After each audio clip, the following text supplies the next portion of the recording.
I saw Ken. I think Kevin Malone I see is called in. Dan McDevitt is here. Jim McGreal is here. Jen McKelly is here. Jamie Paramsky. I don't know if I caught her. I don't see her. Jamie, if you're on, please unmute and let us know. I'm looking at the participant list. Is here. Rockwell is here. Rader is here. Toso, Vitkauskas, and Zwarts are all here. Good. So we will go straight into the treasurer's report. I'm going to stop sharing, Janice, and you can take it away.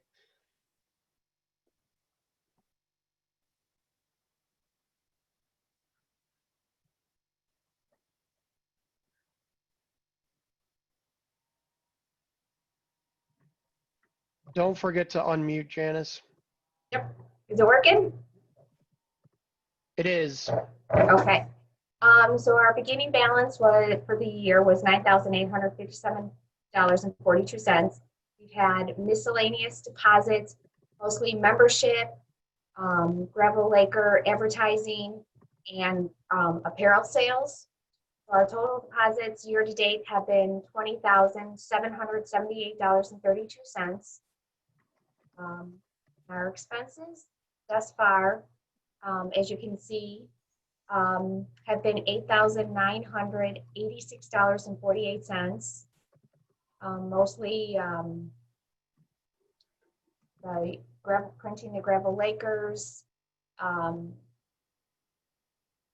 membership dues, our riparian subscriptions that go out to the paid members who opt in for that.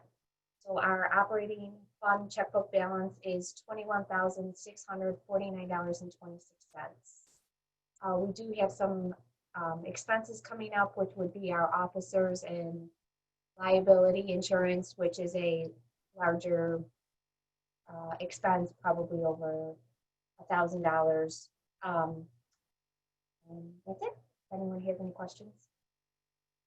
Questions about the treasurer's report? Questions or comments? You can unmute if you have any questions or comments. Very good. We will move into officers' reports. Secretary. I do not have a report. Excellent. Did you want me to go over Zoom stuff, or do you feel like you went over that well enough? Oh, yes, please. Okay.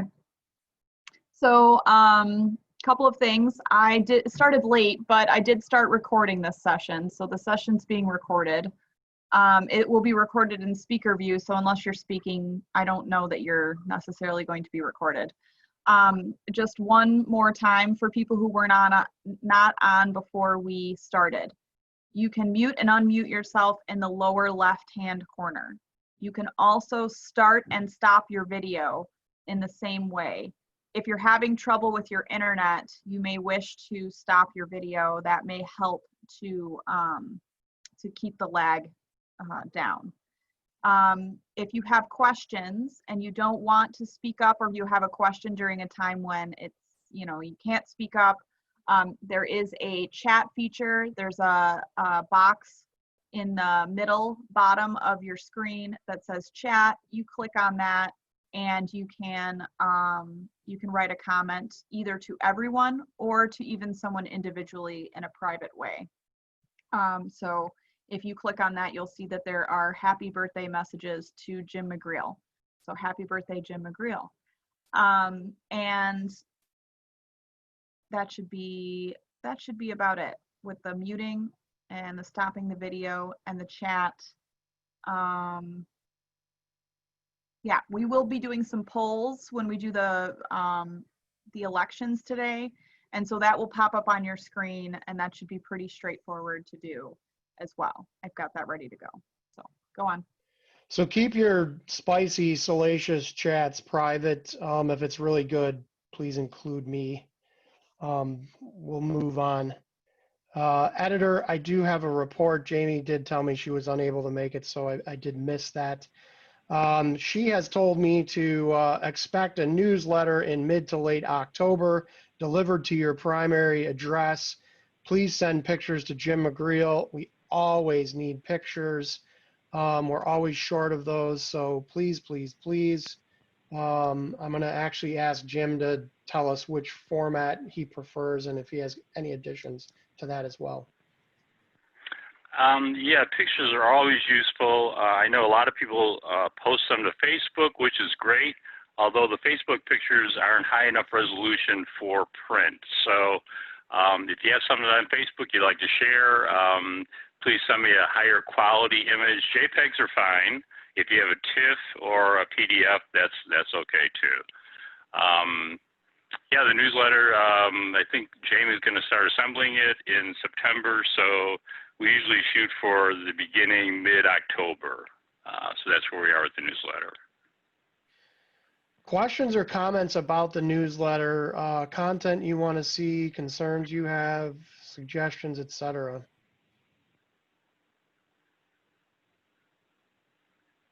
And if you do have something, please just make sure you're unmuted if you have a comment. I was wondering, I'm Catherine Steffo, as fairly new, 4 years here. There was a lot of things about ingress and egress points and about some of the polite things to do at the beginning, like the mouth of the channel, who should go first, and things that I think maybe occasionally we should kind of review that in the newsletter, if everyone would think that'd be worthwhile. Yeah, I certainly agree with repeating certain topics. Certainly boater safety, rules of the water, things like that. I think I'm not sure exactly what you're referring to in terms of ingress and egress. Those topics, as I understand it, pertaining to easements and such, typically that is stuff we reference on our website. We've got a lot of links out there. We always welcome letters to the editor. It seems like that practice is perhaps dying or dead. But once upon a time in my childhood, I do remember a pretty robust column there where people would submit their questions or comments or even concerns, politely worded, of course. But agree, Kathy. Other comments or suggestions? On that one, Craig, what I kind of read into that was coming in and out of the channel, who has right of way? Was that more the question? Okay, that's what I thought. I see a nodding head. And that one I'll answer for you pretty quickly. I don't know that that's black and white, because the way the boater laws work, it depends on like who's approaching, like from generally like the circular lake there, and you'd have to yield. In that case, both vehicles are traveling in a straight line. I'd have to research that or even ask the sheriff. However, if you see the sheriff, don't be afraid of our friend. Flag him over, talk to him, ask him. Usually when I'm out there and I see him, I flag him over and ask him a bunch of questions. He loves to talk to me, but you can do that too. So don't be shy. They're actually halfway decent folks. They're really out here to educate and make sure we're being safe. So ask that question too, and I'm going to take that as a research item as well. Hey, Craig.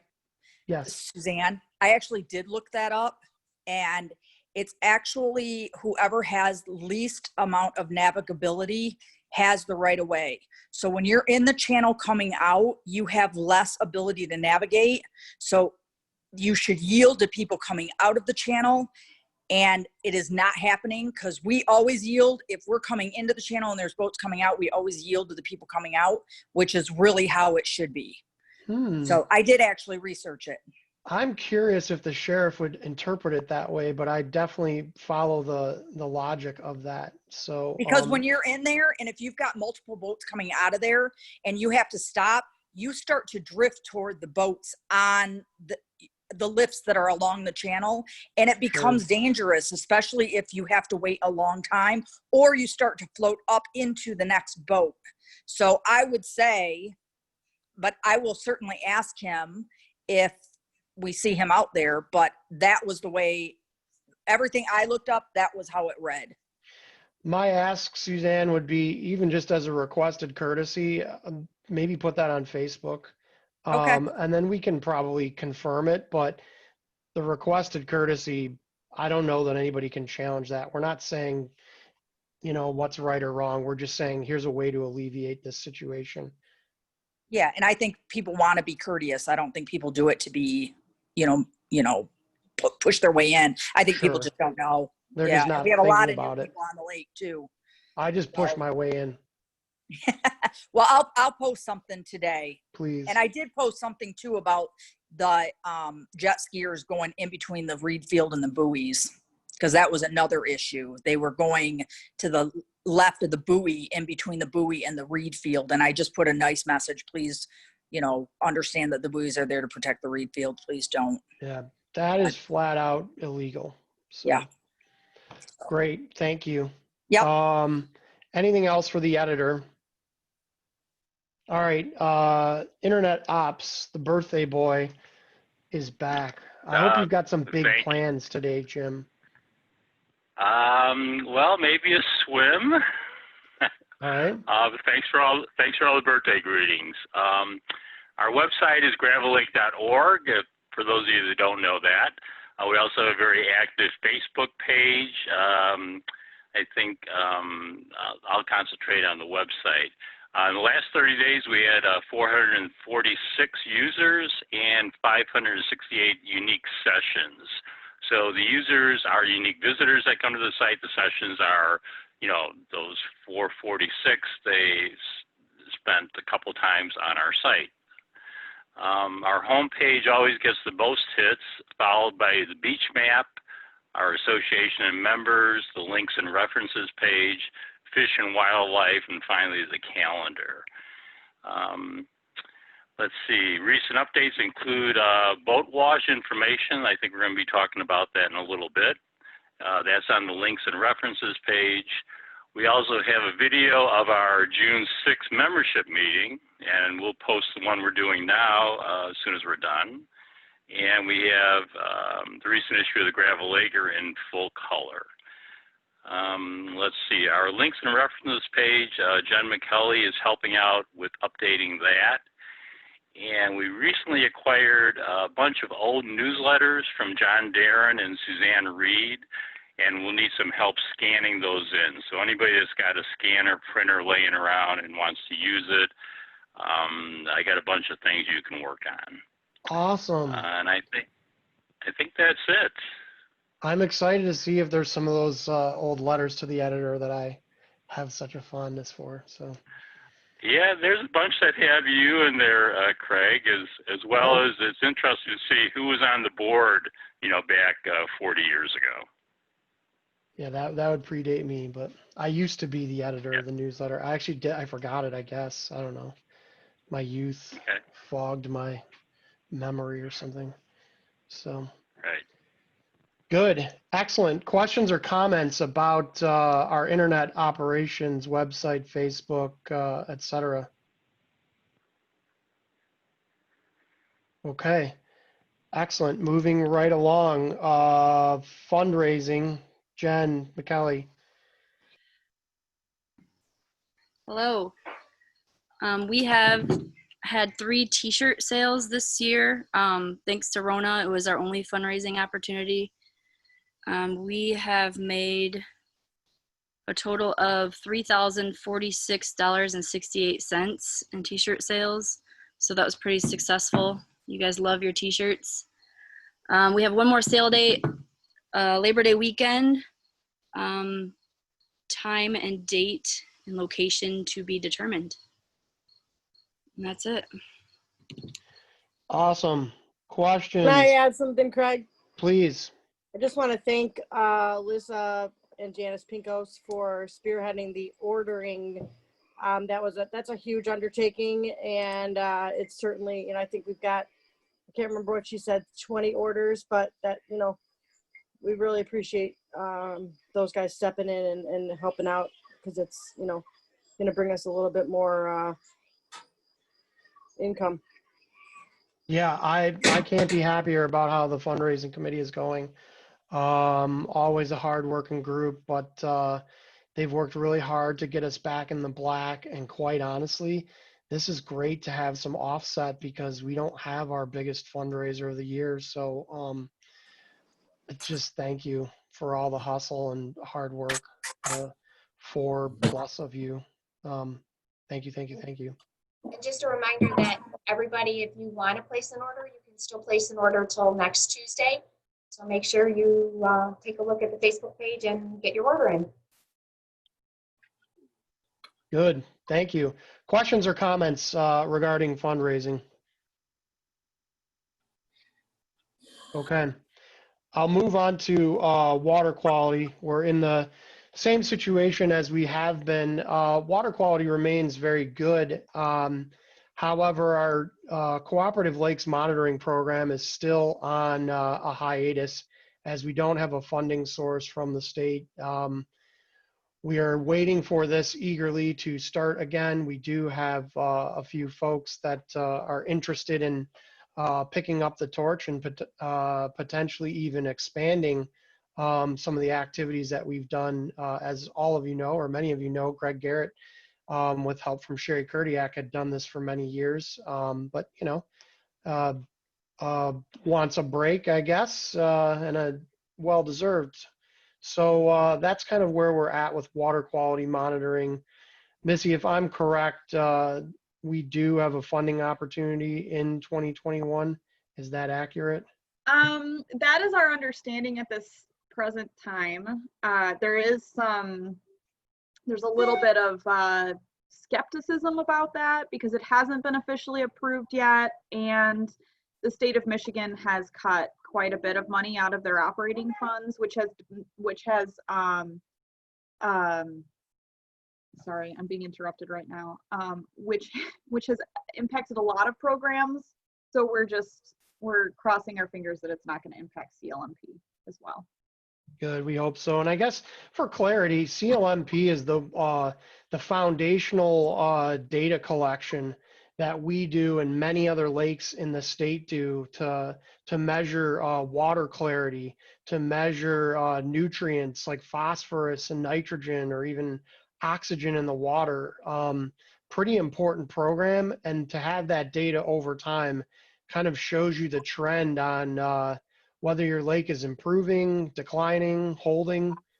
So it's not something that's real high profile, but it is very important. So yeah, there's some lakes who have data back to the early 70s for some of this, since they've been doing it for so long. And Sherry, yes, thank you for mentioning that.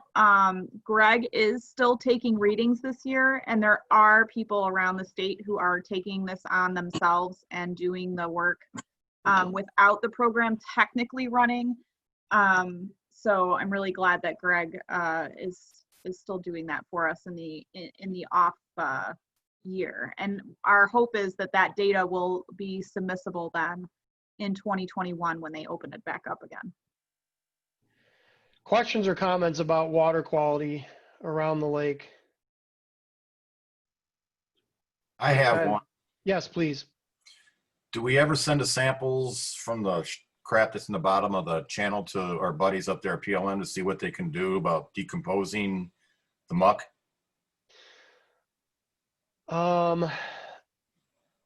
Well, I did provide some information to them. I believe you were in the loop on that. As far as additional sampling, nothing has been done in years in terms of core samples in the channel. We do take water quality samples back there that measure things like E. coli and oxygen and stuff like that. Sure. I'm not sure if I'm answering your question, Chris. Well, you said I thought somebody said we had samples of the bottom of the channel so he could tell whether biologically we can get some enzymes in there to start chewing that stuff up or not. Yeah, and we did send those from when we were interested in dredging. And essentially as I recall, what PLM said was they could refer us to other companies, but they're not an applicator of enzymes. Okay, is this And something we, go ahead. that was my recollection on that one, Chris. Okay, So we could certainly follow up with them or with other enzyme applicators. yeah, see if we can start doing something next year on it or something, or whenever, or what it would entail. Yeah, my recommendation would be A, to understand costs, and B, to understand interest. While I'd want to understand the whole lake's interest in that, I'm primarily interested in what residents around the channel think about something like that as a starting point. Okay, Greg, I have a Instant- question. This is Andy Steffo. Please. Around our pier on the channel, we're seeing it almost looks like long grass. It's not the lily pads that I can ascertain. And I'm wondering, just for my edification, is that an invasive species or something that belongs in the lake? Based on your description, if it's grassy, Mm-hmm. it is almost undoubtedly a domestic aquatic plant species. Starry stonewort, your biggest problem back there, forms under the surface and Mm-hmm. creates kind of almost like a geometric web. Mm-hmm.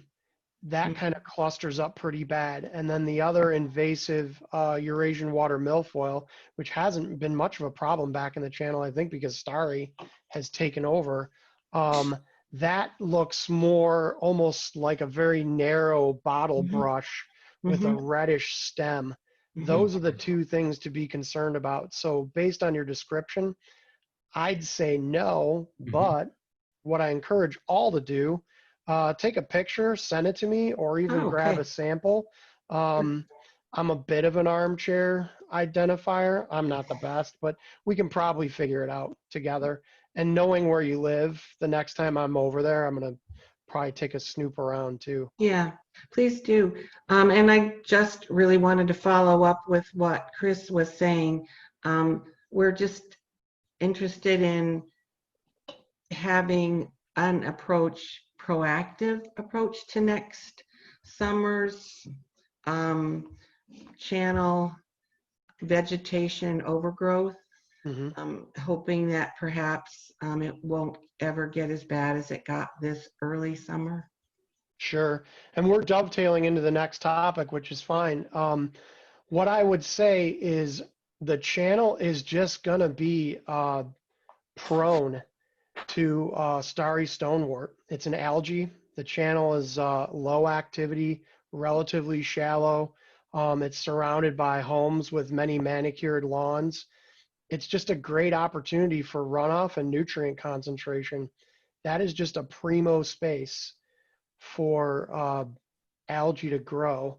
I think as long as residents are supportive, we can continue to be aggressive with our algicide applications. But I'll get back on my little box and say one great way to reduce the nutrients going into the channel are natural shorelines, to add a buffer right at the edge of your water line. It's just another level of protection to soak up nutrients before they go unfiltered directly in the lake. I know this isn't popular. I know you think I'm a bit of a broken record, but that is one of the most proactive ways we can go after it. And then two, be vigilant. Everyone can be vigilant. Are you looking in the water? Are you taking pictures? Send them our way. Help us out. Be our eyes and ears. So it's not just, me or Ken or Jen or Suzanne or Chris, it takes it takes a village, I guess, to control aquatic invasive species. But Hey, Hey, Craig. Craig. please, Go ahead. yes. Sorry, Suzanne. I was going to offer to cruise down after the meeting to Kathy and Andy's house and grab a sample. And I also know that Tuesday, PLM came out and treated the channel for weeds. They did. So They did, and I have an that was update. after Kathy's post on Facebook, I noticed. So I have an update on that. okay, so yeah, I'll do that. Thanks. But Kathy, I think the real answer is, at minimum, if you see something, just tell us about it. I don't mind getting some extra notes, and I love that you're even, you're looking and you care, and you're not just plowing by happily along. So what's under the water matters too. So I appreciate the question and the concern. Hey, Craig, can I just Yes. comment on the channel? We've been down there for 17 years. I think it was the heat. We've never seen it like that. We've never seen it come back that fast. I think it was a very, the environment was just ripe for that to happen. I do want people on the channel also to understand that there were several people that were very, very upset and not too nice about it, but they have to also understand that we have to figure out what it is before PLM can just come out. We don't want them just coming out and starting to treat. That sometimes it takes a couple of days. They can't, it can't come and then we can't just treat it in a day. People have to be patient about giving it a couple of days so that they can figure out what they're treating. So when they come out, they bring the correct herbicides. And then I also want to comment, I think sago pondweed is also coming up on the lake. So if you could just let people know what that looks like, because every year we have a little bit of concern about those. There's another native too, and I can't think of what it is, that comes up in the fall. And if people could just know that that's okay and that those are natural. Yeah, great push, Suzanne. I wish I had a handy dandy. I wish I had one of my diagrams ready to show you, but yes, there. Greg, I just shared a document that shows pictures of these plants. I'll put it up on the screen. Great. Look at it. Should I stop sharing? Maybe I already. I can share because I'm the host. I'm allowed. Oh. Isn't sago pondweed the one that's curly and then it comes up at the top? Perhaps you're thinking of wild celery, Suzanne. Oh, I think that wild is it. celery it's got like a grassy base, and then towards late August and early September, it gets what I'd call this spaghetti-like tendril that starts to lay on the surface of the water. It tends to be more prevalent on the lake, like Winkler Beach, Gebhard, Willow seem to get it more. That is domestic. The other one is Illinois pondweed, which it's got brownish leaves. It grows pretty much straight up and down. That's the one that kind of crests the surface with maybe like a little bud almost poking up over the top of the water. Those two species seem to be the domestics that have thrived the most, given our practical eradication of Eurasian water milfoil. They are domestic. Those are not things we would target. And incidentally, even if we wanted to go after those, we would have to, it would require some real heavy activity that would be, in my opinion, wildly irresponsible. But if you have any interest in this, if you just want to look through this document, it's Common Aquatic Plants of Michigan. It just shows you a basic drawing. Like here, this Cara, that's another common one. That's usually the one that mats on the bottom of the lake bed. It appears similar to starry stonewort because they're both an algae, but Cara is native, and it's really great filter for the water. And then, this shows the starry stonewort too. So I shared this in the chat. It's from the state of Michigan. I've looked at this many times to try to identify things or to get some information about things. So I suggest you take a look at it if you have some interest. I am going to reshare my agenda. Okay. So let's actually go into AIS control here. I'll try to expedite. So yes, Professional Lake Management was here on Tuesday. They did not treat on the main body of the lake. They did treat in the channel for some more starry stonewort that was coming up. So they were back there. And just, I guess in general, we're trying to double down on the communication. I'm not sure if it's been noticed or appreciated, but we're trying to put a Facebook post out in advance when they're coming, what they're going to do, and then follow up and say, what did they do? So we heard you. We're trying to give more info more often on this. I guess I'm just curious if you feel like it's enough. Do you feel like you're well informed or still not where we need to be?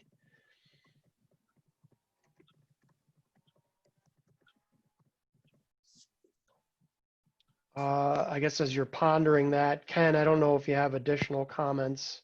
No, I think that was it. Yeah, as you mentioned, they were out this week. Nothing was spotted on the lake to be treated. They did treat specifically the back half of the channel for starry stormwort and a few spot treatments on the other remaining half of the channel. So I guess, do folks on the call feel well informed, or should we be, do you want more information in different formats, for example? That's feedback I'd like to have.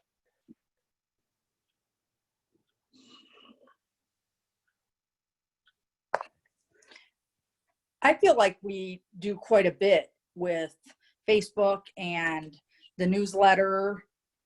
And I know I'm putting out something in the welcome baskets when people come. I think I put one of those flyers in there. I don't think it's the plant ones, but I think it's some of the fish, might be fish and plant. But I think we do a good job of that. And if people have individual questions, they're always welcome to address them with you. Yeah, I guess, I mean, we are reacting to some feedback. So if there's more and if you're not comfortable with this forum, I mean, let us know. We're trying to, we want to give you as much information as we can, but we do want it to be focused on what is pertinent to you. Find your beach trap. Pardon me? I said, find your beach trap. If you have questions, we can either answer or find the answer. Yep. Any other questions or comments on aquatic invasive species control? Great. Tom, I'll kick it over to you for buoys and signage. Okay, yeah, the buoys are obviously all in the water still, and they will be probably until the 1st of October. And we'll take them out the 1st of October. We'll inspect them, see if they got any holes, leaks, need new labeling. We'll store them for the winter, and then they'll be back in the spring. So we'll assess the situation around October 1st and see if we need any more improvements to them. But for right now, they all seem to be floating. We haven't had any sink this summer, which is good, and we'll keep an eye on them. Awesome. Thanks, Tom, for all you do and your family and all your other buoy minions out there. It's important stuff, so thanks very much. All right. Let's move over to our emergency and legal fund. Let me see how good I am here. You're good. How does that look? Looks good. Can we see it? Okay. So I think we've talked a little bit about this, but I want to give you a bit more insight. And the board has taken a first step on this, but we've been talking about the concept of a legal or emergency fund. So that Gravel Lake Association has a rainy day fund to protect us or be prepared in the instance that we need to make a large purchase or even defend ourselves from some lake-wide external threat. Excuse me. We've been relatively free of these issues. I'll be honest. It hasn't happened. But through Michigan Lakes and Streams Association, we've found out that we've just been extremely fortunate. And other lake associations or even lakes that don't have associations have been in situations where they just were not prepared to deal with what was being thrown at them. We've seen stuff on neighboring lakes here Eagle down near Edwardsburg, Diamond in Cassopolis, Brownwood north of Pawpaw, Klinger, Van Etten, which is up north. They've seen things like expansion of a public access on Diamond Lake, where the DNR came in and bought additional property to make their public access larger so they could have more parking spots, get more boats on the water. Eagle Lake, the DNR actually bought property to create one. Brownwood Lake is under threat of a large residential or condominium development. It's a relatively small lake. They've got a pretty small lake association, but a large tract of land has just gone up for sale, and they don't have much protection from their township. They're trying to figure out how to stop this massive development on one side of the lake. They don't have the kind of resources that we do, for example, to engage an attorney on something like this. Van Etten and Cedar Lakes are fighting PFAS that are the forever chemicals that have been kind of seeping into their lakes from the neighboring Air Force base over there. So these are all just examples of external threats. And I'm not talking about like the legal squabbles we might have neighbor to neighbor. While that's quite unfortunate, that's not what I'm trying to address here. I'm trying to address big lake-wide threats that that can come up and we might be caught unprepared. Porter Township, they do have some very good ordinances in place to protect from certain keyholing situations, but they're not as strong as they could be compared to other townships. And it really is kind of incumbent, like it depends on how much they want to act.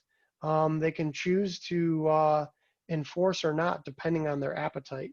So it behooves the Gravel Lake Association to be prepared to take care of Gravel Lake without necessarily the help of others. As far as some of these big activities, unfortunately or fortunately, a lawyer is really a must for some type of action in a circuit court, contesting an Eagle or DEQ permit that would be necessary for some of these builds. That is a path we'd have to go down if we had a big lake-wide threat. So really what we've been talking about as a board is reserving some kind of funding for this type of protection, or, you know, some big activity, things like we've done in the past. We purchased a whole lake study north of $10,000 to study the water quality in the fishery. We're talking about a boat wash potentially to protect us from aquatic invasive species coming into the lake from people using the public access. Our current plan for something like this is setting aside funding and requiring 2/3 of a board vote to use such funds for these emergencies. 80% of the board would be required to transfer funds back to our general fund. So if we just say, hey, you know what? We want to use that money for something else. We want to have a big blowout for the poker run and give everybody a steak dinner. It would take, it would still take 80% of the board to remove that money and use it for something other than what it was intended for. And then we could perhaps continue to fund this line item with some set of amount of donations if we have a surplus at the end of the year. Those are different things that we have talked about. So I really what I'm touting here is we've been very fortunate so far. Something is likely to happen in our future. So let's just be prepared for this. And I guess I have an update on this, as some of this was prepared in advance. The board did take a first step. We did earmark some of our surplus, about $40,000 we've earmarked for this separate fund that would require a bit more board action to use it in these circumstances. We have not finalized it. We have not changed our bylaws yet. But right now, I'm just intending to inform here, but I'd also like to know if you have any questions or concerns or even feedback on this topic. Greg, I think that looking at the situations that have occurred on other lakes, some of which are nearby, I think we would be less than responsible if we didn't get this thing started and have it set aside for emergency situations. And yeah, we would have to hire an attorney, but I think it's better to have it and not need it than need it and not have it. I agree. We are in an especially fortunate situation, and you can pretty much thank your broader and historical fundraising committee for putting us in a position that we can even do this. Many lake associations, certainly of our size, do not have the resources that we do. So I just personally think it would be foolish not to insulate ourselves. Of course, this is my, my viewpoint with my blinders on, perhaps, but other thoughts or questions or concerns. I'm obviously passionate about this, but I do want to hear what you have to say.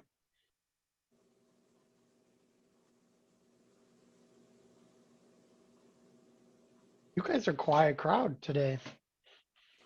I don't know if it's the we weren't handing out coffee in Danish, or we can maybe get it like someone to deliver those or something. You I don't can know. also make your comments in the chat. If you, for some reason, don't feel comfortable unmuting yourself and speaking up, we do welcome comments in the chat, and we can relay those comments for you. Yeah, and I haven't gotten any of those salacious private messages yet either. So, whenever you're ready.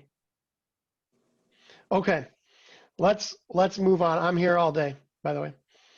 Boat wash. So, bear with me. Here we go. So for the boat wash, those of you who were on the call, you saw a presentation during our June membership meeting. That presentation is still available on gravellake.org, so take a visit if you want an overview there. Jim McGreal has just posted 2 informational documents to the website as well. And we are currently working on a Q&A document similar to what we put together for aquatic invasive species control to answer a variety of questions and just get a better idea on where you're sitting on this. We're not moving terribly fast. We are interested in other funding sources. We do view this as a very important effort, but we are still in a bit of a fact-finding and feedback gathering mode. So I suppose if any of you have any questions or comments that we should be tracking down that you haven't ventured otherwise, I'd love to hear about that here too. Hey, Craig. Yes. I just haven't had a chance to work on that. I will work on that this week, the Q&A. If anybody has any questions, they can always private message me the question or send it to Craig, and you can shoot it to me and we'll include it. Yeah, absolutely. Questions, comments? Does a boat wash make you happy? Does it make you mad? Are you just indifferent? You could always try one of these too if you don't want to. Let me demonstrate here. You can react. You can clap your hands. You can give us a thumbs up. I see the thumbs up. No, that's a real thumb.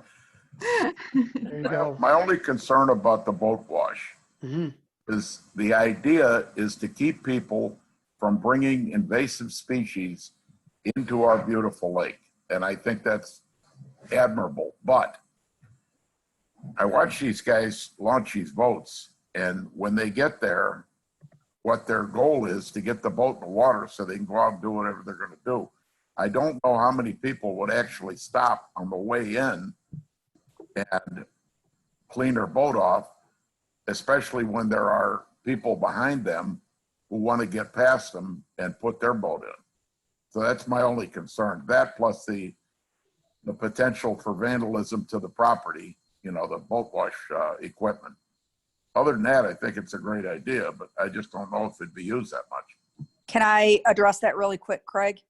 Please. They've actually done studies on lakes to see the usage, and it was over 70% of the people did use it. Also, there's very little vandalism because the equipment on the machines is not of any value. And they've had very little vandalism. And if they do, the equipment is not very expensive to replace. And then they had also suggested you put an American flag sticker because you have less likelihood of vandalism. I like that idea. Well, And if one thing, 70% of the people are using this thing, I'm astounded, and that's a great idea then. Also, there is it comes with software, and we can actually track how many people use it. It won't tell us a percentage because we won't know how many people are coming in and out, but it will give us numbers as to how many people are using it. And I think that data will be very helpful. something else that works in our favor is the new state law. You are required to have your boat and trailer clean.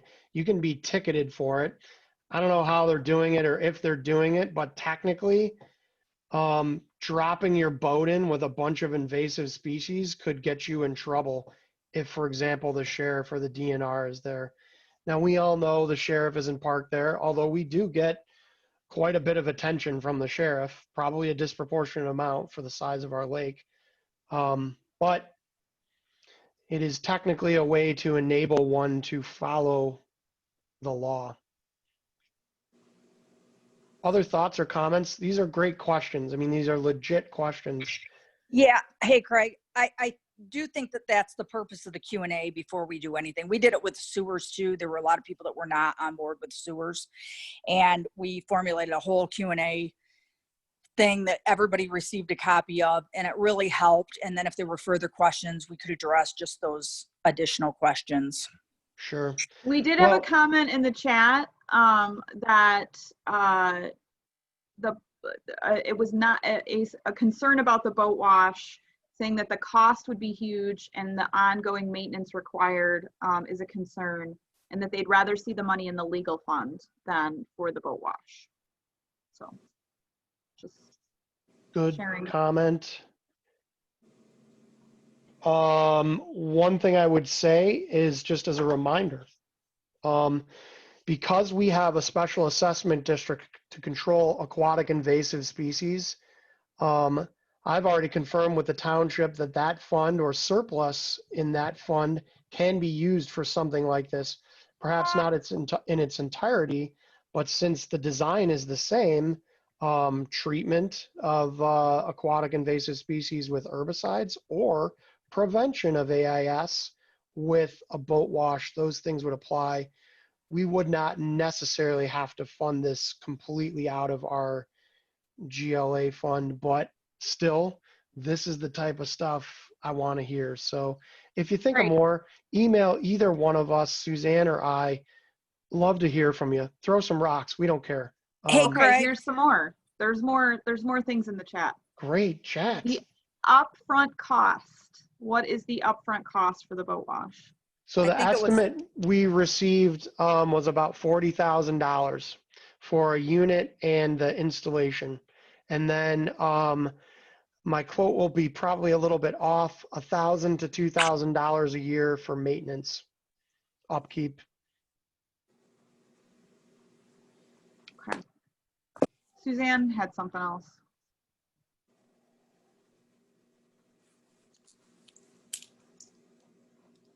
You're muted again. No, Suzanne. yeah, I know. I was just going to quote on the cost as well. Oh, okay. Because I think a lot of people thought, $100,000. I know that's what I thought when they first started proposing it.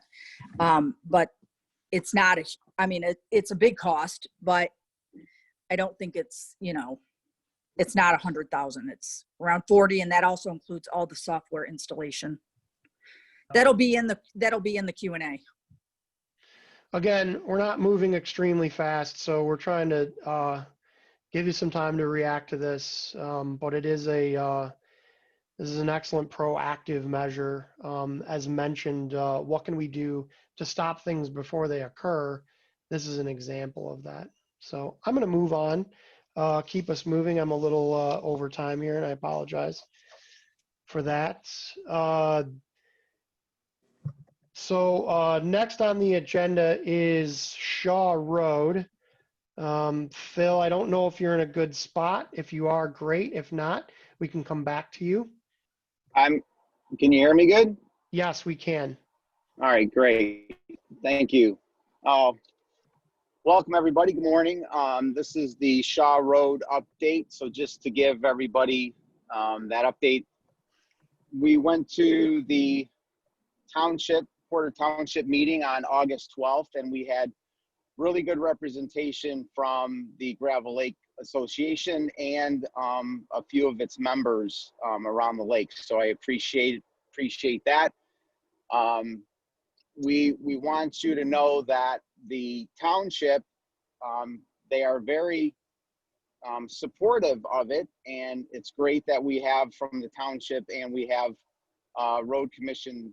We have Greg Brooks from the road commission who lives on the lake. We have Chris Oxley, who also is part of the township. He's a supervisor who lives on the lake. Interest, and we want everybody to know that, you know, we have to do it right, and we're trying to do it right. We want to do it right because we're obviously concerned about the safety of all of Gravel Lake who walks the lake, which are quite a bit of people. So with that said, the township is definitely supportive. They just aren't able to fund it, and the suggestion from the township was to get back to the road commission and talk through it with them, which that is my next step, is to get with the road commission and see if we can, one, get a bid on what the cost would be, because we need to know what we're talking about when we're looking at the safety of everybody and utilizing the portion of Shaw Road that we need to walk around the lake. Or bike around the lake.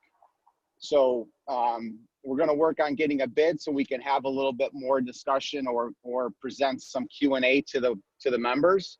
We're also looking at, and what the township mentioned to us, which we didn't know, but there could possibly be some type of grants from the state of Michigan. So we could look into that. And then, of course, with the bid, we can look to see if the best route would be is a special assessment district like we did for the sewers. And that obviously we can't do the Q&A until we find out what the cost is, because that would obviously be the members' biggest question, is what the cost is for this sidewalk, you say, or, you know, shoulder that would be along Shaw Road, along with pedestrian signs. And then the next step that we are going to take is write a letter to our Michigan State representative. So we are going to be in the process of that. So that is where we're at. And if there's any questions, now is your time. Hey, Phil. Questions or comments about Shaw Road? Chris? All right. I live on the channel, of course. I drive down that road every morning to work.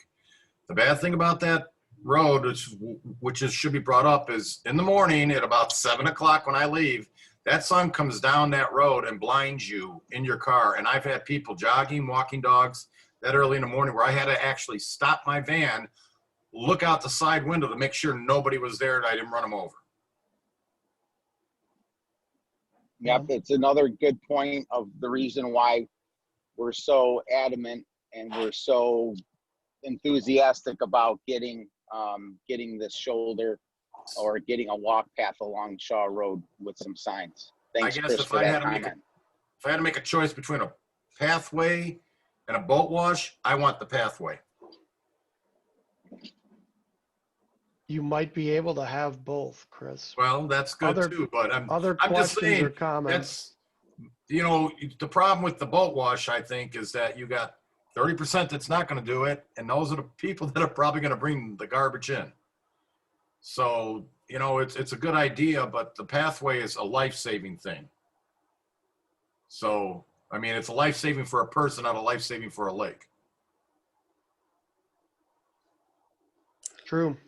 That's But my, I think there's other people that feel very strongly about the boat wash too. So I think if we can do both, I don't think it's an if or. right. But my opinion is that I'd first go for the walkway before I go for a boat launch wash.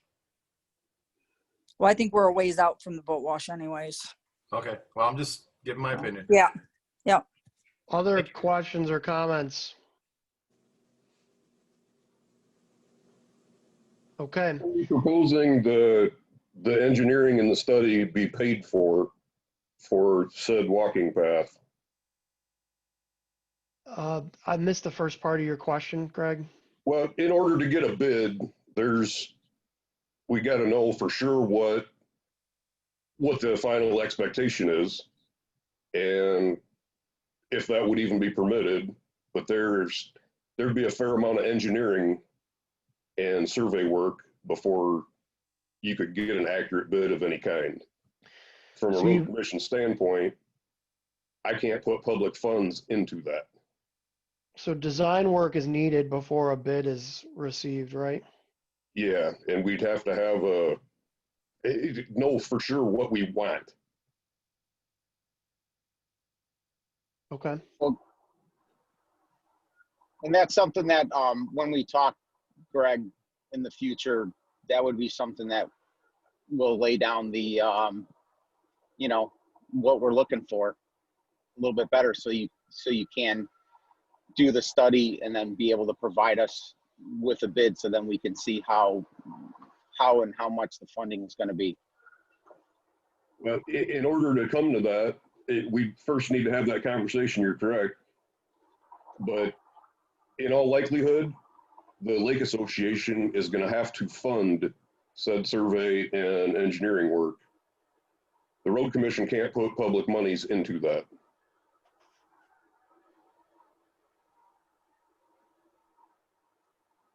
Okay. I mean, I think what Greg is saying is, I mean, you need the engineering design before you can let a bid. I mean, otherwise the bidders have nothing to bid to. Exactly. Yeah. All right. Good to know. New news is still good news. So has the kind of maybe the half step move of signage is, and it seems like, we had a couple options here. Now we've leaped to this kind of the ultimate walkway pathway. Have we given up on the signage piece?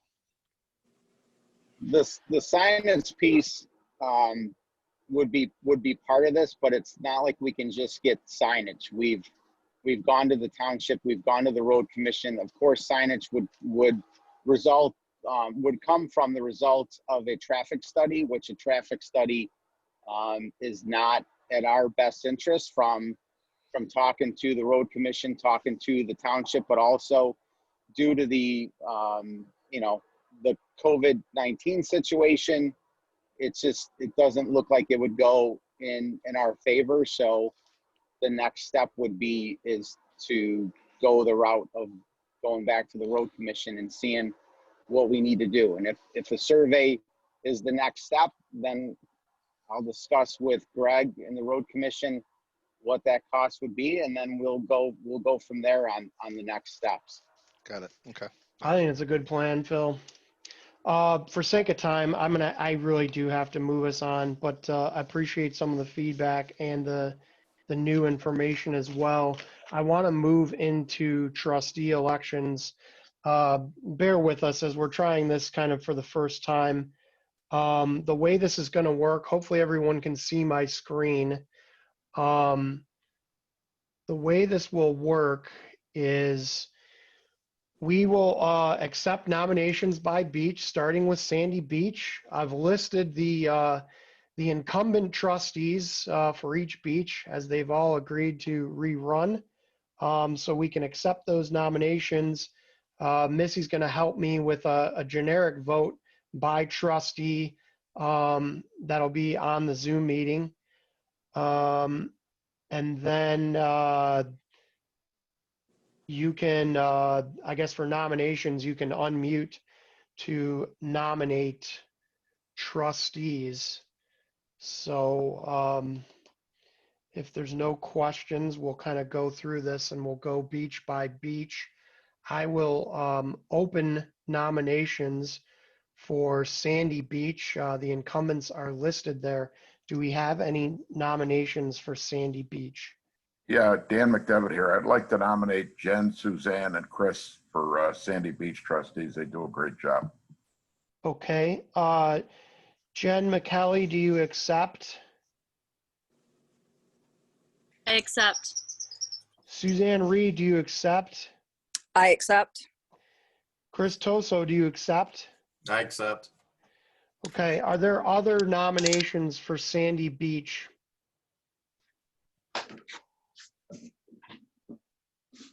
Okay.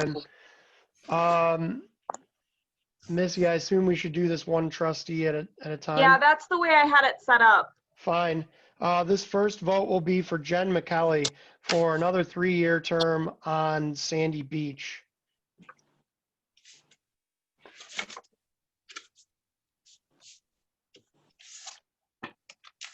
You should see a pop-up box with a green label, Sandy Beach 1. Are you in favor of electing this trustee for 3 more years? And you click a button and hit submit. How many people do we have? Oh, you probably don't know. I know. I could probably figure it out. 30. No, it's fine. We have 30.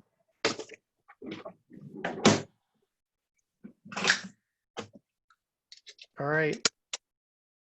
Okay, I'm going to close the poll in 5 seconds. Is anyone else getting an error message or is it just me?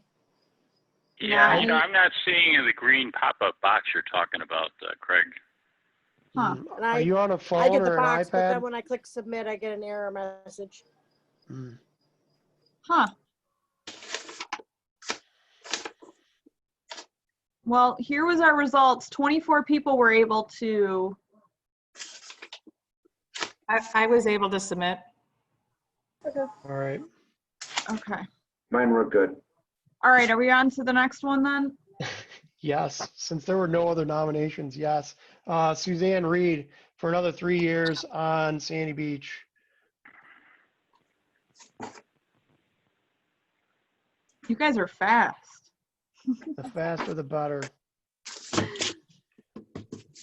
hope the election in November works as well.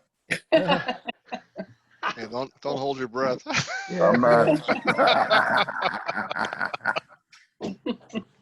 All right, I'm wondering if it's something to do with being on a phone. Are people who are on a phone able to vote okay?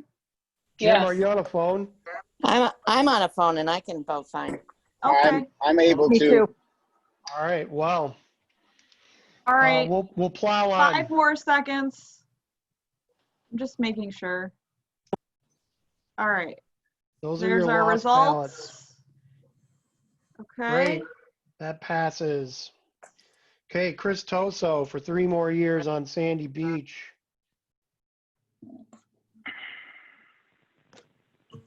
Since it seems we're going to have 25 people that are able to submit votes, I'm just going to wait till I get to 25 and then I'll close the poll.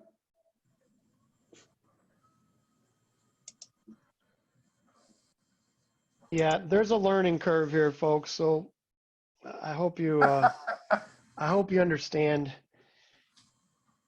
All right, I'm going to close the poll. There we are. Pass. Great. Okay. Huff's Landing. Any nominations for Huff's Landing?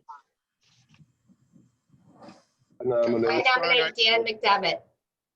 Dan McDevitt, do you accept? Yes. Are there other nominations for Huff's Landing?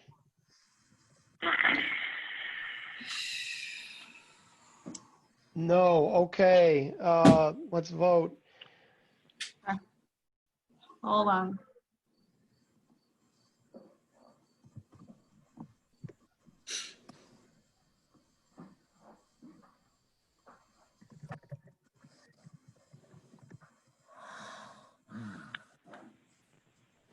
You guys are good sports. Okay, I'm going to close the poll in 5 seconds.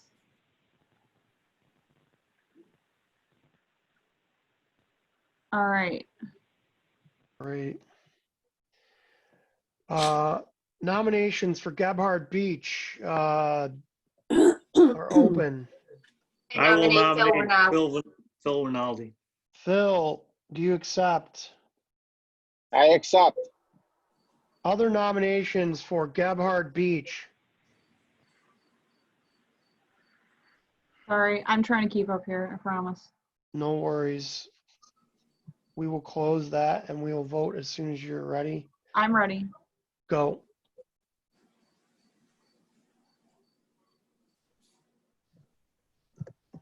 And Missy, you said the total is 24, is that correct? I've been able to get 25 people to vote. There's 29 people who can vote because I can't vote. It won't let me, which is fine. I don't care. So these have been 25-0. Yeah, 25-0 every time. I'm gonna close the poll in 5 seconds.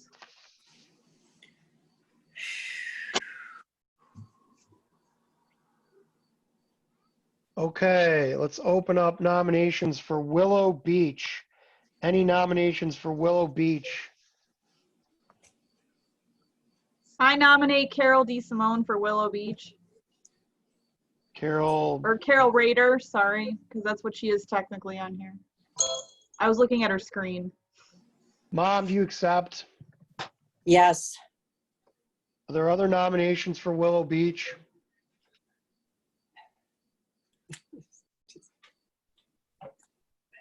Okay, I close that. We can vote.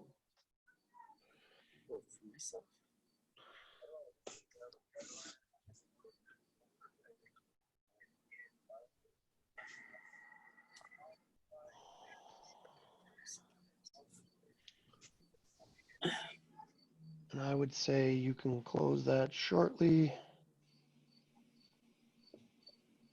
All right, I'm closing that poll.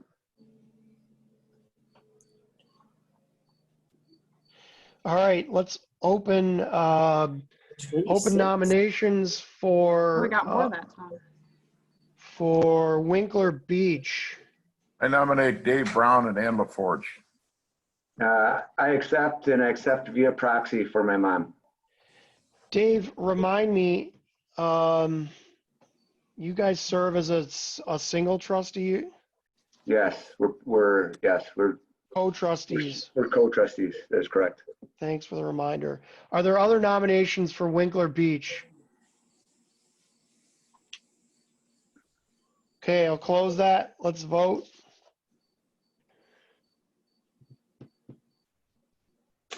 Oh, it's all right. Sorry, I'm sharing the results for Willow Beach right now, so that was good. Thank you. I'm gonna stop sharing for Willow Beach and I'm gonna move on to Winkler. Winkler, you are voting for Dave Brown and Ann LaForge co-trustees for another 3 years.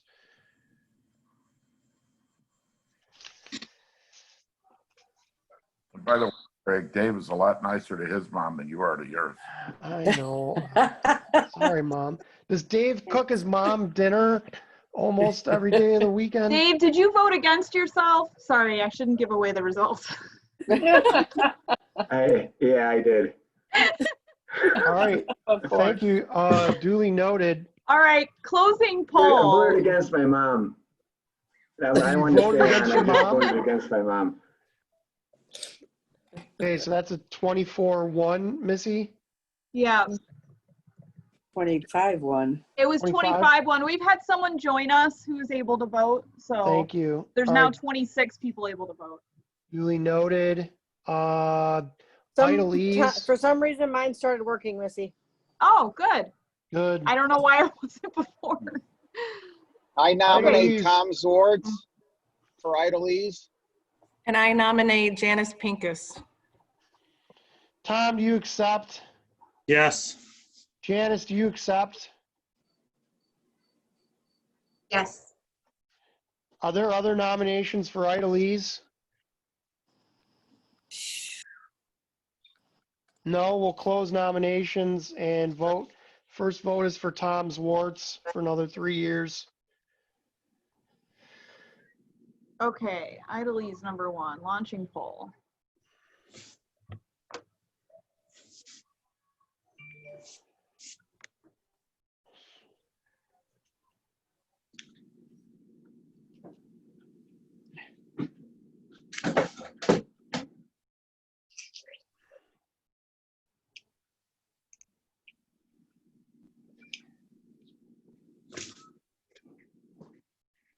All right, I'm going to close the poll in 3 seconds. I didn't quite get as many votes this time. We've got 23, but no opposing votes on that one. 23-0. Okay, when this comes up, we'll move to Janice Pinkos for another 3 years. Okay. Um, All right, that's his. Stop sharing. yes, we'll probably attempt something different if this situation occurs in the future. Okay, so this one's for Janice.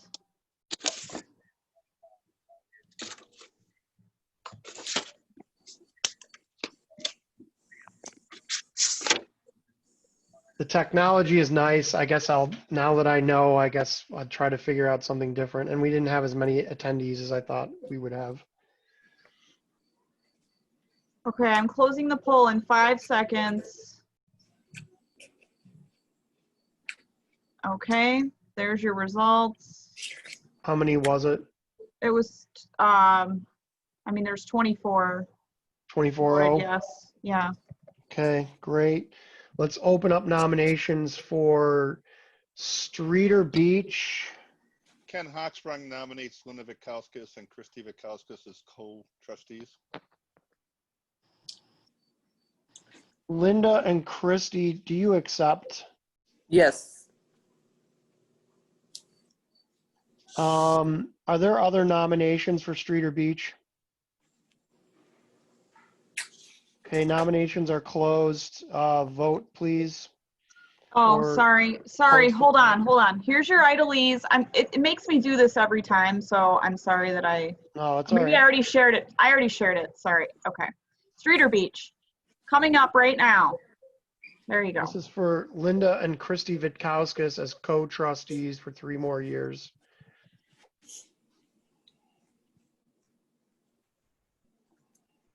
All right. I've already got 25 votes, so I'm ending the poll. We got 25-0. There's your results. Excellent. Okay, moving on. Chamberlain Beach is open. Nominations for Chamberlain Beach. Craig DeSimone and Arlene Rockwell. I accept. Arlene, do you accept? I accept. Are there other nominations for Chamberlain Beach?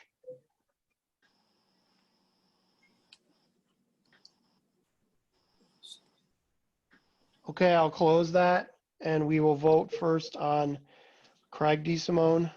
Okay, for Craig DeSimone.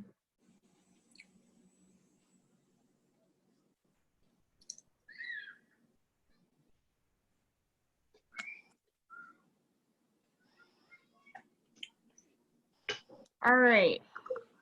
Oh, I got more votes that time. Yes. Somehow we got more votes. He voted twice. There are a lot of Chicago people on that beach, so they vote twice. Yeah, well, you know, Yeah. And that's some the of them are- wonderful thing about Zoom is that it's completely fail-safe. You can't vote more than once. You got And some of- 26-0 on that one, Craig. Some of them are probably dead too. Exactly. Hey, this is how we roll on Chamberlain. Vote early, vote often. 26-0. Now for, this one is for, gosh, sorry. For Arlene, launching. I've got a Arlene lot of Rockwell background noise here. Sorry. 3 more years.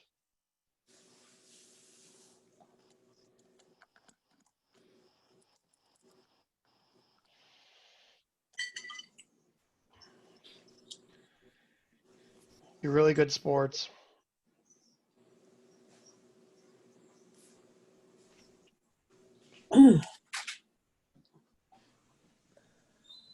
Arlene also got 26-0. All right. Great. Let's open Dugan's Landing. Yeah, Ken Hochsprung nominates Kevin Lalone. See, I'm doing landing. Kevin, are you on? He is. Did I mute him and now he can't talk?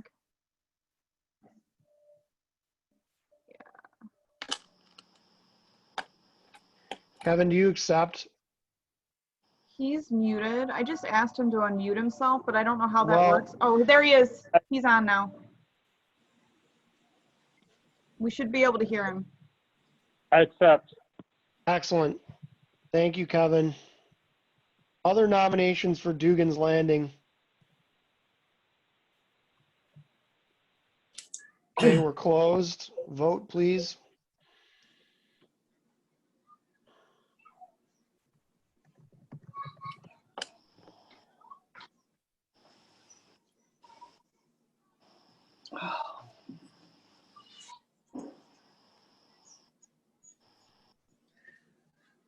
Okay, we have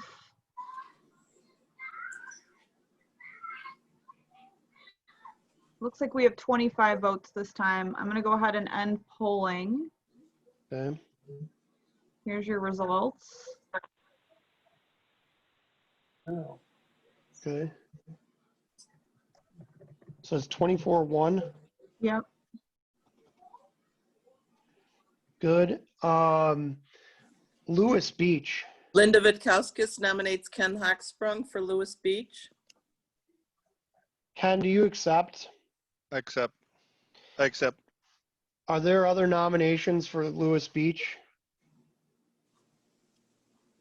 I'll close nominations. Let's vote.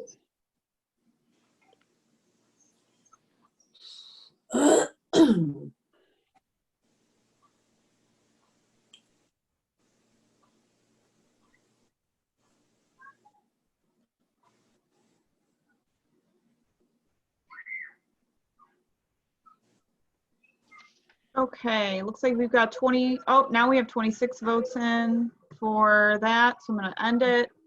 Here's your results, 26-0. Great. Well, congratulations and welcome, or not really a welcome, but congratulations to all trustees. Welcome back. That closes elections. Thanks for your patience. And now I shall expedite. 4th of July feedback. Any comments or concerns on 4th of July for this year? Okay, I shall move on. Fish stocking. Ken. Sure, I'll make this short and sweet. So we, as a board last fall, we decided to kind of forego stocking this year. We were talking about the defense fund and lots of other things. So we thought we would take a 1-year hiatus, which we did. Looking now towards 2021, we can have some more discussion at a board meeting about perch versus walleye. The most immediate issue is if we're going to stock any perch in 2021, they need to get ordered in the next couple weeks because they go in spring as opposed to walleyes which go in fall. So we can have the walleye discussion at the next board meeting. But last year we stocked 1,000 walleye in fall and 1,000 walleye in spring. My proposal is that we go ahead and stock 1,000 perch at a cost not to exceed $2,200 in 2021. Can you repeat the amount, Ken? I'm sorry. Yeah, it's 1,000 fish at $2,200, not to exceed $2,200. I don't have the final prices, but I believe that should cover it based on what we paid last year. Either species? No, that's perch only. My recommendation is that we postpone discussion on walleye because we've had some discussion to the next board meeting. That decision doesn't have to be made immediately. Fine. I guess, is there any questions or discussion? I think it's a great idea of mixing it up with the perch and the walleye. I mean, the walleye I think they take a little longer to mature and grow, and I think the perch, we got fish in here, it's a lot more fun for them. Yeah, I too am highly supportive of perch. Missy? Sherry asks if we need a motion since this has to be done in the next few weeks, and Dasher would like to know what we stocked last time. So, like I mentioned, this year, 2020, we stocked nothing. That was a board decision in fall of last year. In 2019, we stocked 1,000 perch in spring and 1,000 walleye in fall. Okay. I have a question. To answer, just one quick second, Arlene, to answer Sherry's question, yes, a motion would be needed to take action if we wanted to. Arlene, go ahead. Don't walleye eat the perch? They do Oh, naturally. They also eat the stunted bluegill. Fortunately, the perch that we put in are in the 4 to 7 inch range, which are fairly good sized fish. And that's the reason why we do that. So the mortality rate by eating by walleye or anything else is probably the largemouth bass will eat very small fish as well. I'm in favor of perch, but not in favor of the walleye. Just for information. Right. That's why I'm not suggesting we take any action on walleye at this point. I would like to have a discussion at the next board meeting. Further discussion or questions? I would like to make a motion to do the perch. Okay. Rinaldi. Hold that motion, Phil and Arlene. Was there any further discussion or questions?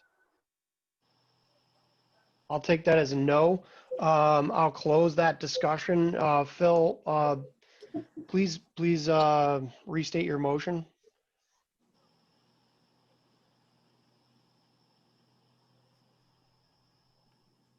Phil, you're on mute, but if you could just restate your motion.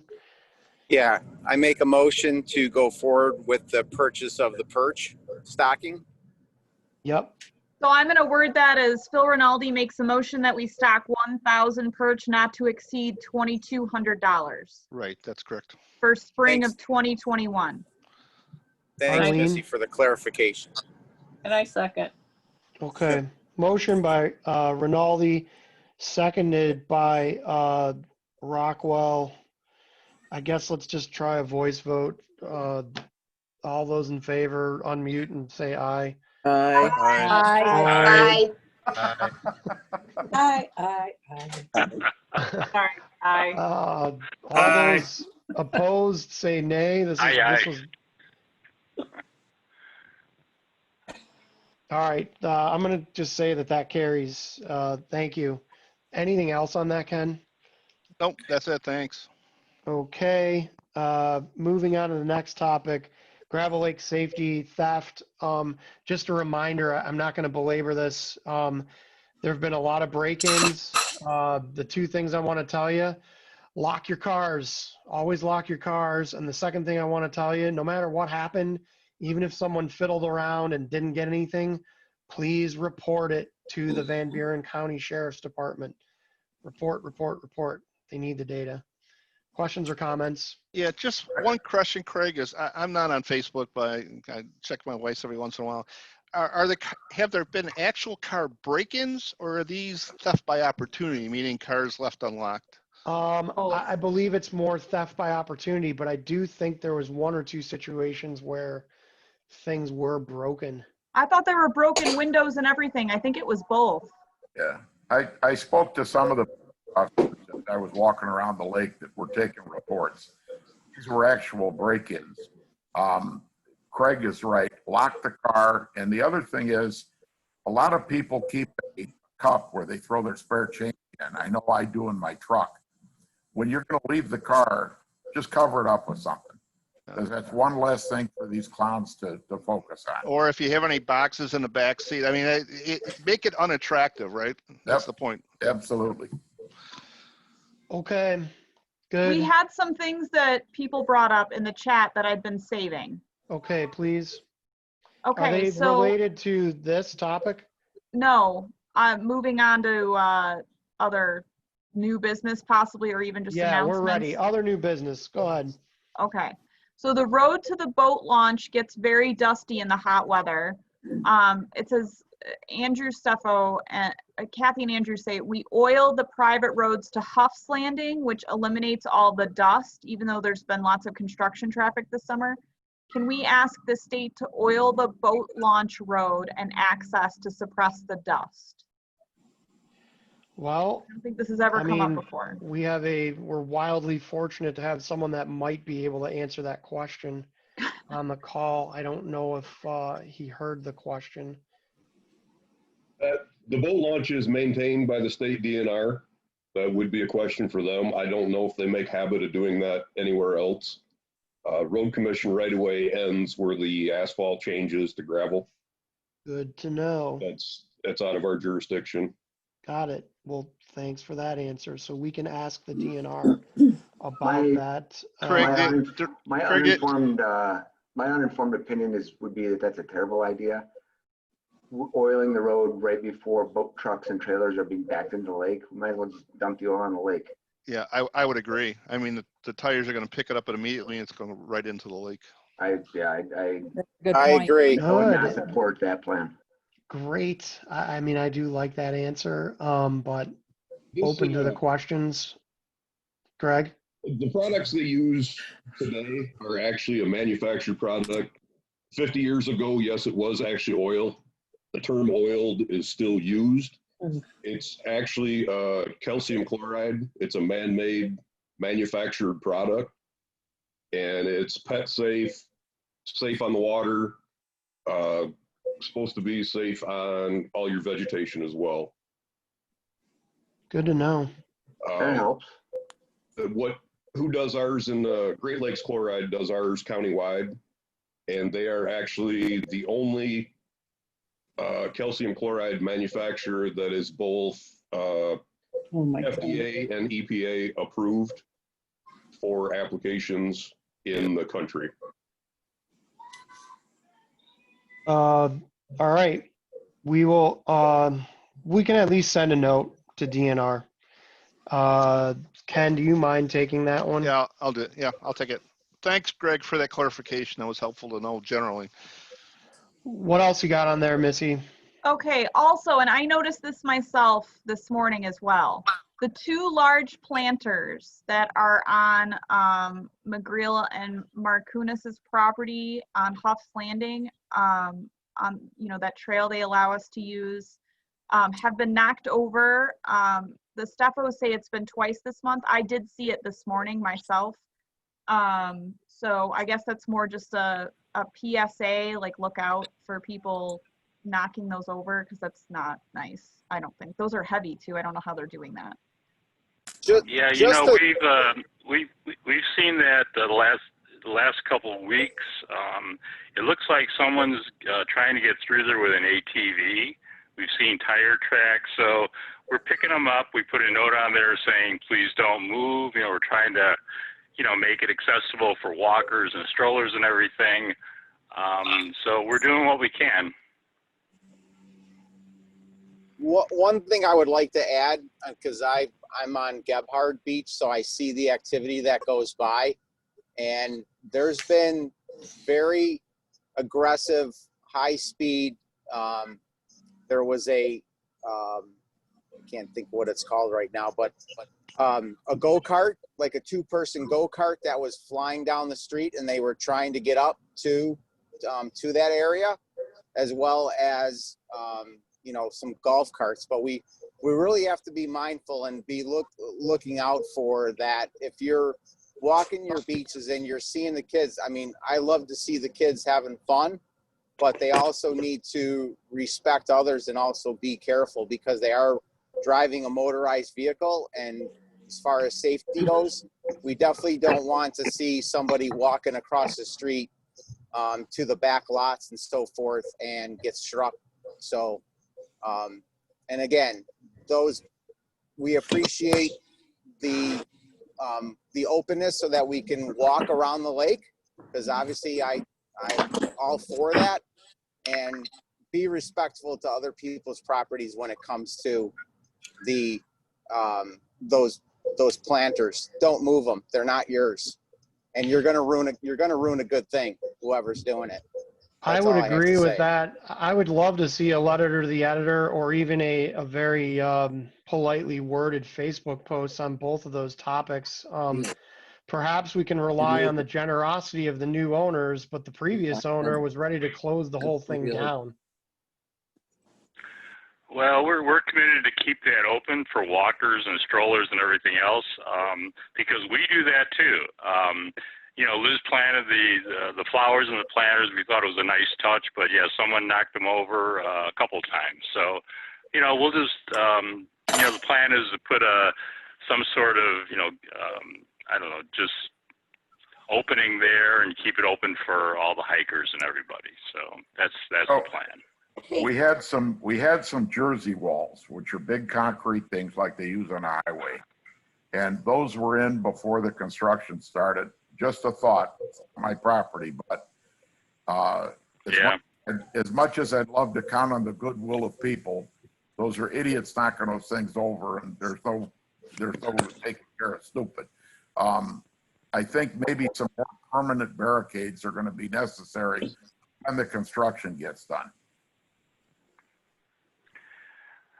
And yeah, I think a letter to the editor might be helpful, because I think a lot of people truly believe that that's a road and that it's not, they don't really understand what that is, that it's private property. So I think some sort of clarification so people understand that that's not, it never was a road that went through, because I think there's a lot of people who believe that that was a road. You know, I put a thing on Facebook. I'm not on Facebook either, but I know my wife's password, so I got on it. I put a thing in there about people speeding in the golf carts and whatnot. Believe it or not, coming past our place, they've slowed down quite a bit, and we appreciate that. It bothers me though that they're knocking down somebody else's property, but you know. Suzanne recommends possibly a trail cam. So something to think about. If people know they're being monitored, they may be less likely to, to be Great idea. disrespectful. And then Suzanne also wanted to bring up the trash receptacle again before we sign off. Okay, so trash at the public access. Go ahead, Suzanne. I've just been approached by a couple of people about putting a trash receptacle down there just because there's so much garbage down there, and people don't take it because I think they don't bring bags with them, thinking that there'd be a garbage there, and there's not. So I was asked to bring it up at the meeting. And I would say for two things to expedite. A, we can re-up our question in the DNR. B, we can further discuss this as a board. It's not a new topic. Maybe we have appetite, maybe we don't. I think we can also table it till next year, because I don't think there's any reason to do it this year. Yeah. But it's just something that I'd like to bring up because it's been approached by someone on the lake, has asked me to bring it up. My one question that I have for this is that you just mentioned trash receptacle, but then earlier it was a dumpster. I mean, I definitely don't want a dumpster because that's just going to be bad. So are we talking just like a trash receptacle where people can drop their garbage that's there at the public landing? Right. That's what it is, like a dumpster, or, like a Herbie Kirby or whatever we have. Because I definitely don't want a dumpster. No, I just meant they want someplace for somebody to put their trash if they have it, like containers and cans and that kind of thing. I will add it to the agenda. Other Thank new you. business. No other new business. Okay, announcements. One last time. Wait, Craig, just one other thing. If anybody has any new members, let me know. I've given out a lot of welcome baskets, but I just want to make sure I have everybody for the rest of the year. So if anybody has any, just shoot me an email, a text, or a private message. Yeah, That's new all. owners, you guys are doing a great job posting them on Facebook, so continue to help us with that. Yes, thank you. Suzanne, will you checking me offline? I just want to make sure you have all the materials you need for that. Yeah, I will. Baskets. Perfect. Thanks. Thank you. Someone else had a comment? Nope. Okay. Announcements. Happy birthday one more time, Jim McGreal. We're expecting big things today. Other announcements. Okay. We are adjourned. You guys have been extremely patient. Thank you so much. We close at 11:37. Thank you again. Thanks, Craig. Thanks, everyone. Thanks, Bye-bye. everybody. Thanks, everyone. Thanks, Yep. Craig. Bye-bye. Thank you. Bye-bye, thank you. Press leave. Bye. I don't know how to, I don't know. Bye-bye. Good meeting. You can just stay on. I'll just talk to you. Eventually, I'll hang up. Commercial, however, second. I have no idea what a commercial flag is. Well, I have no idea either. Okay, we're done. Probably like a 4-wheel vehicle and you have an ATV or something. Okay, well, I can find a Okay. How do you click off of this, buddy? There we go. Let me see if I can help. Yeah, okay, help me. All right. Click on, you know what you could do? Just close out of the browser. Are you on a Okay. computer or an iPad? I'm on a computer. Hey, Craig, you do a great job. Thank you. Oh, thank you. Thanks for saying. Thanks for being so patient. This was way longer than I had planned, but It was way longer than I thought it would be, but very interesting. yeah, I'm Thanks. sorry about that. Okay. Hey, Craig, your sisters are both here, and Maria, and all of them are here. Oh, Heidi's here too? She's coming. I don't know if she's here yet because I've been on this. I just asked her if she was coming and they said they were not going to come. I guess Maria, Heidi, and Joe or something are coming. And Julia and Luke are here, and Mariah is here. Ron Bond's daughter, Ron Yeah, I don't think I Monfiglio. know. That's the Ski King girl or whatever. Yeah, she's really cute. Okay, just wanted you to know, so I think Norman would be happy. All right. We'll see you in a little bit. Okay, and Craig Bennis is cooking dinner for everybody. We have dinner plans. All right, this is still being Okay. recorded. I have to stop recording.